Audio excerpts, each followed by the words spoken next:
Senator John Fetterman died this past Thursday, but then he hit the square button and respawned, like a regular person would. I'm a physical therapist with a doctorate in my fields and 14 years experience in home health care treating geriatric patients, many of whom have had strokes, atrial fibrillation, pacemakers, defibrillators, congestive heart failure, cardiomyopathy, all of that fun stuff. And they are also fucking non-compliant, like this buffoon. 20 stitches later, they put his face back together, and now he's back home after a flare-up of ventricular fibrillation, also known as death. He has an implanted defibrillator pacemaker ever since he had a stroke in 2022, and he looks great. Now, Senator Fetterman would assert that he has no cognitive deficits as a result of his stroke. Let's take a look at that little interview he did with The View. Well, because I think it's an important conversation to have. I know millions of Americans suffer from depression, and a lot of that part is very counterintuitive.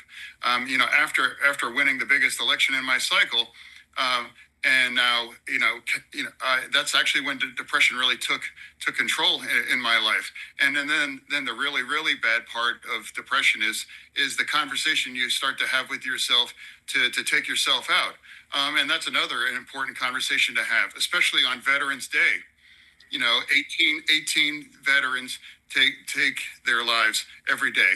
And that's an important conversation. And that's why of what the kinds of resources and support you have in your life.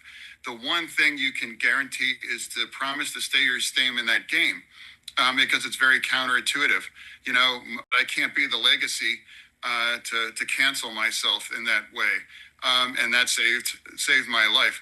And sharing about that story is me, as the gratitude that I'm to be here.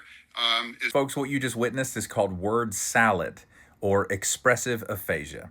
He is struggling to find the right words to say, to sequence them properly, and not repeat phrases or words that he has already said. Unfortunately, all this guy is not fit to serve in the United States Senate. And if he doesn't pull his shit together, he's not going to be with us next year at this time.